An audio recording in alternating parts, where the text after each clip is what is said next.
Hello students, today we are going to read the 15th chapter of EVS which is our school. our यानी हमारी या हमारा विद्यालय. School को हिंदी में विद्यालय कहा जाता है. our यानी हमारा, हमारा विद्यालय, हमारी school. Okay, now we are going to read this chapter thoroughly. We go to school to learn many things. हम स्कूल जाते हैं बहुत सारी चीजें सीखने के लिए. We learn to read and write at our school. हम स्कूल में क्या करते हैं? हम रीड यानी पढ़ना, एंड राइट यानी लिखना सीखते हैं. हम स्कूल में बहुत सारी चीजें सीखते हैं, उनमें से हम लिखना और पढ़ना सीखते हैं. Our school has a big building. It has many classrooms. हमारी स्कूल एक बहुत बड़ी बिल्डिंग है, एक बहुत बड़ी इमारत है जिसमें बहुत सारी क्लासरूम्स हैं जिनमें हम अलग अलग क्लास हेल्ड करते हैं और अलग अलग क्लास के स्टूडेंट्स उसमें बैठ के पढ़ाई करते हैं. Look at this picture. These are students and these are our school building. Okay, our school. देखिए ये अपनी स्कूल है. We play different game in our playground. हम देखिए अब स्कूल में प्लेग्राउंड भी होता है. हमारा एक गेम्स का पीरियड होता है जिसमें हम क्या करते हैं, हमारे प्लेग्राउंड यानी खेल के मैदान पर जाकर डिफरेंट गेम्स यानी बहुत सारे अलग अलग विभिन्न प्रकार के खेल खेलते हैं. Look at this picture. देखिए यहाँ पे नेट है.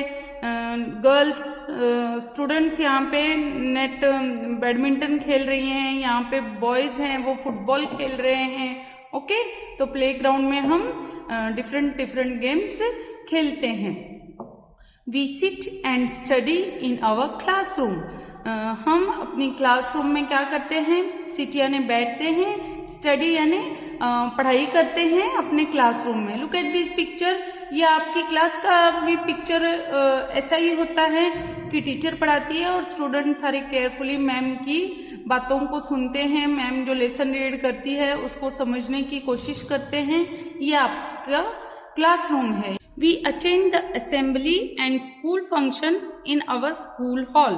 अब attend यानी हम उस अटेंड करते हैं यानी हम उसमें उपस्थित होते हैं. असेंबली यानी सभा और स्कूल फंक्शन यानी स्कूल में बहुत सारे एक्स्ट्रा करिकुलर एक्टिविटीज होती है. स्कूल फंक्शंस होते हैं जिन्हें हिंदी में सांस्कृतिक प्रोग्राम कहा जाता है.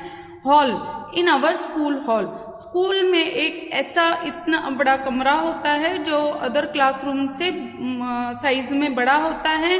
वो एक बड़ा हॉल होता है जिसमें सारी एक्टिविटीज जैसे कि कोई सभा, कोई मीटिंग हो वो हेल्ड की जाती है, या स्कूल के कोई भी फंक्शंस होते हैं वो हेल्ड किए जाते हैं. स्कूल का हॉल वो जगह होती है जहाँ पे स्कूल के सारे स्टूडेंट एक साथ बैठकर असेंबली को और स्कूल फंक्शंस को अटेंड कर सके. Look at the picture.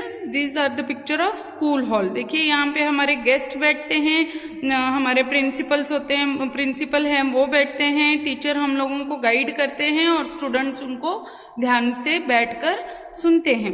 We read books in our library. हाँ देखिए, लाइब्रेरी मीन्स पुस्तकालय. हमारे स्कूल में एक पुस्तकालय भी होती है, लाइब्रेरी भी होती है. देखिए किस तरीके से ये पिक्चर को देखिए. इस पिक्चर में लाइब्रेरी दिखाई गई है. यहाँ पे आपको हर तरीके की बुक्स आपकी हेल्प के लिए मिल जाती है. जो भी आपकी नीड होती है बुक्स की वो आपको यहाँ पे अवेलेबल होती है. वो एक रैक में वहाँ पर बहुत सारे रैक होते हैं, उनमें बुक्स को प्रॉपरली अरेंज किया जाता है. Class wise, subject wise arrange किया जाता है और स्टूडेंट्स उनकी हेल्प से अपना कोई भी क्वेश्चन सॉल्व कर सकते हैं जो कि उन्हें उनकी बुक से नहीं मिल पा रहा है, या उन्हें कोई भी क्वेरीज होती है वो लाइब्रेरी में जाकर बुक रीड करके अपनी क्वेरी को सॉल्व करते हैं. We learn to draw and paint in our art and craft room. एक अपना पीरियड होता है आर्ट और क्राफ्ट का. ओके, तो हम ड्रॉ करते हैं और पेंट करते हैं अपने आर्ट और क्राफ्ट पीरियड में. आर्ट एंड क्राफ्ट रूम में जाके। वहाँ पे आपको कलर्स अवेलेबल होते हैं, वहाँ पर आपको पेपर्स अवेलेबल होते हैं। आर्ट यानी कला और क्राफ्ट रूम यानी जो अलग अलग क्राफ्ट बना सकता है, पेजेस होते हैं। क्राफ्ट किसी भी तरीके का हो सकता है, वेस्ट चीज़ों से भी आप कई यूजफुल थिंग्स बना सकते हैं। उनको आर्ट एंड क्राफ्ट पीरियड में वो सारी चीज़ें करने के लिए आपको मिलती है। ओके, तो ज़्यादातर स्टूडेंट्स इन पीरियड्स का वेट करते हैं जब वो पढ़ाई से थोड़ा पढ़ाई को इग्नोर करना चाहते हैं और थोड़ा फ्रेशन अप होने के लिए स्कूल में गेम्स का पीरियड, आर्ट एंड क्राफ्ट का पीरियड, ड्राइंग का पीरियड, कंप्यूटर का पीरियड होता है, जो कि जिससे कि बच्चे थोड़े फ्रेश हो जाते हैं और वो फिर से पूरे एनर्जी के साथ में अपनी पढ़ाई में इन्वॉल्व हो जाते हैं। Okay, we learn about computers in our computer room. हम कंप्यूटर रूम में कंप्यूटर चलाना सीखते हैं। देखिए, आपकी भी स्कूल में एक कंप्यूटर रूम है और उसमें कुछ उनमें एक गैप मेंटेन करते हुए कंप्यूटर्स रखे हुए होते हैं और बच्चों को वो कंप्यूटर केयरफुली हैंडल करने के लिए इंस्ट्रक्ट करते हुए कंप्यूटर सीखने की फैसिलिटी दी जाती है। This is the picture of computer room. We buy eatables from our canteen. Yes, अब कई स्कूलों में कैंटीन होती है जहाँ पे हमें अपने खाने के लायक चीज़ें मिलती है, अवेलेबल होती है। अगर कोई स्टूडेंट लंच नहीं ला पाता है, मम्मी बीमार है, उनकी तबीयत अच्छी नहीं है या कहीं बाहर गई हुई है, कोई ऐसी कंडीशन होती है जिसमें बच्चा अपना लंच नहीं ला पाता है, तो कई स्कूलों में कैंटीन की फैसिलिटी होती है। कई स्कूलों में कैश उसी समय लिया जाता है या ज़्यादातर स्कूलों में कूपन की फैसिलिटीज़ होती है। वो कैंटीन डीलर को कूपन देके अपने खाने लायक चीज़ें वहाँ से ऑर्डर कर सकता है। Look at this picture, this is the picture of canteen. देखिए किस तरीके से इसको प्रॉपरली मेंटेन किया गया है, किस तरीके से स्टूडेंट्स के बीच में गैप रखा गया है। ओके, और किस तरीके से वो प्रॉपर वे में सिटिंग अरेंजमेंट के साथ में अपना फूड ले रहे हैं। We learn to sing and dance in our music and dance room. School में एक म्यूजिक और डांस रूम भी होता है और एक पीरियड म्यूजिक का, डांस का होता है।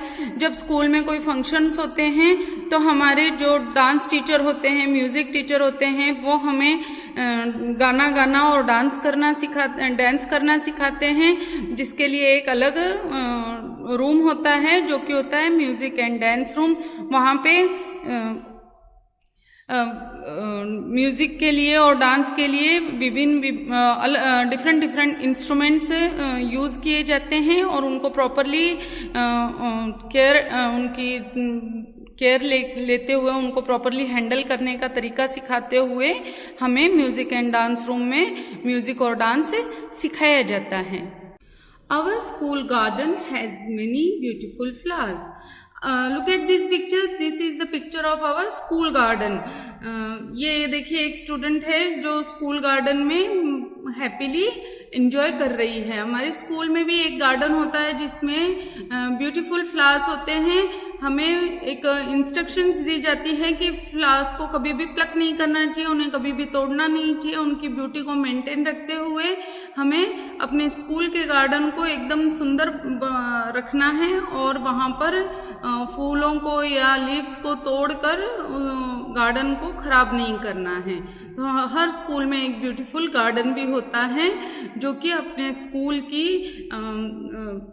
शोभा बढ़ाता है, जो कि हमें अट्रैक्ट करता है, आने जाने वाले को अट्रैक्ट करता है। Our principal sit in the principal's office. He is in charge of our school. हमारे जो प्रिंसिपल होते हैं वो कहाँ पे बैठते हैं? प्रिंसिपल ऑफिस में बैठते हैं। सिट यानी बैठना, वो हमारे प्रिंसिपल ऑफिस में बैठते हैं। वो पूरे स्कूल के इंचार्ज होते हैं, प्रभारी होते हैं, जो कि स्कूल की सारी एक्टिविटीज प्रॉपर वे में मेंटेन हो रही है। सारे पीरियड्स इक्वली डिस्ट्रीब्यूटेड है, सारे टीचर्स अटेंड है, ये सारी एक्टिविटीज को वो पर्सनली हैंडल करते हैं। तो ये देखिए, ये पिक्चर है प्रिंसिपल्स ऑफिस का। Okay, Our teachers use the staff room in their free periods. अब हमारे टीचर्स, उनका जो रूम होता है उसे स्टाफ रूम कहा जाता है। अब कई टीचर्स हमारे स्कूल में टीचर्स होते हैं अलग अलग सब्जेक्ट के लिए, अलग अलग पीरियड के लिए, मगर जब उनका पीरियड नहीं होता है और उन्हें अपने स्कूल का वर्क करना होता है, बच्चों की बुक्स चेक करनी होती है, काफ़ी काम होते हैं, वो करने के लिए उन्हें एक स्टाफ रूम अवेलेबल कराया जाता है।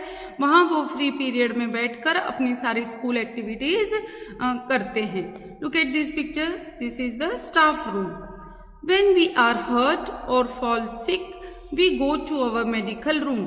हमारे स्कूल में एक मेडिकल रूम भी होता है, जहाँ पर हमें चोट लगने पे या बीमार पड़ने पे हमारा ट्रीटमेंट किया जाता है, हमारा ध्यान रखा जाता है।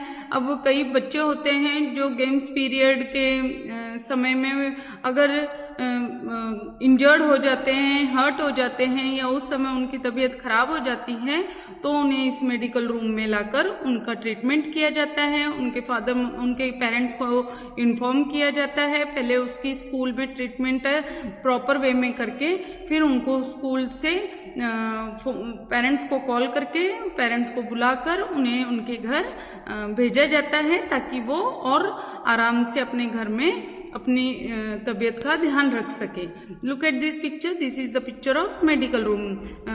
She is called nurse, doctor, और ये आपके कोई भी टीचर हो सकते हैं। जो कि एक स्टूडेंट इंजर्ड हो गया है तो वो उसके साथ में उसको अच्छा फील करने के लिए उसके साथ में मेडिकल रूम में है। ओके, स्कूल स्टाफ, स्कूल में और भी स्टाफ होता है। स्कूल में टीचर होते हैं, स्कूल में प्रिंसिपल होते हैं, साथ ही स्कूल में आपके देखिए आपकी टेक केयर करने के लिए और भी स्टाफ होता है, जो कि क्लर्क भी हो सकता है, और जो क्लीनिंग स्टाफ होता है वो भी स्कूल स्टाफ के अंडर में ही वर्क करता है। There are many people at school who help us in many ways, we must thank them for helping us. हमारे स्कूल में कई ऐसे भी पीपल होते हैं, कई ऐसे लोग भी होते हैं जो हमारी अलग अलग तरीके से हेल्प करते हैं। हमें ज़रूर उनके लिए थैंकफुल होना चाहिए कि वो हमारी हेल्प करते हैं। Look at this picture, name the following school staff use the help box. अब आपको क्या करना है, यहाँ पे कुछ पिक्चर्स टू पिक्चर्स दिए गए हैं जो कि विदाउट नेम है, तो आपको उनके नेम्स मेंशन करने हैं। जैसे कि ये ऑफिस में क्लर्क हो सकते हैं, तो आप यहाँ पे क्लर्क राइट करेंगे। ये एक लेडी हैं जो कि ये टीचर हैं जो आपको पढ़ा रही है, तो यहाँ पे आप टीचर राइट करेंगे। ओके, यहाँ पे आपको हेल्प बॉक्स दिया गया है। आप इन पिक्चर को प्रॉपरली थोरोली इनको देखेंगे, ध्यान से देखेंगे, और इन जो हेल्प बॉक्स में जो नेम्स दिए गए हैं उनको ध्यान से रीड करेंगे, तो आपको आसानी होगी, आपको इजीली हेल्प मिल जाएगी इस हेल्प बॉक्स से कि आप उनके नेम्स उनके पिक्चर के अंडर में मेंशन कर सकते हैं। ओके, तो आज हमने हमारे स्कूल के बारे में पढ़ा। हमारे स्कूल में हमारे क्लासरूम्स होते हैं, वहाँ पर डांस और म्यूज़िक के लिए रूम होता है, गेम्स के लिए, स्पोर्ट्स के लिए एक प्लेग्राउंड होता है, कंप्यूटर रूम होता है, असेंबली के लिए और स्कूल फंक्शन के लिए स्कूल का हॉल होता है। तो हम सब इन सारे रूम्स का अलग अलग टाइम पे जब हमारा पीरियड होता है तब हम उनका यूज़ करते हैं। एक प्रिंसिपल रूम होता है, टीचर्स के लिए स्टाफ रूम होता है, बच्चों के लिए लाइब्रेरी होती है जो कि बहुत सारी बुक्स, जहाँ पर उनको बहुत सारी बुक्स अवेलेबल होती है उनकी क्वेरीज को सॉल्व करने के लिए। और हम इन सब चीज़ों का यूज़ करते हुए इन सब रूम्स का यूज़ प्रॉपर वे में करते हैं, क्योंकि हमें हमें स्कूल की तरफ से, हमारे टीचर की तरफ से इंस्ट्रक्शंस दिया जाता है और हम उन इंस्ट्रक्शंस को फॉलो करते हैं। अगर हम उन इंस्ट्रक्शंस को फॉलो नहीं करेंगे तो हमारी स्कूल उतनी इम्प्रूव नहीं रह पाएगी। तो हम यही कोशिश करते हैं कि हम स्कूल को वेल मेंटेन रखें, उसकी केयर करते, उसका ध्यान रखते हैं और हम अपनी पढ़ाई को अच्छे तरीके से मेंटेन करते हुए स्कूल का यूज़ करते हैं। ओके, तो आप इस लेसन को थोरोली रीड करोगे और फिर इनके क्वेश्चन आंसर्स राइट करोगे। Okay, thank you.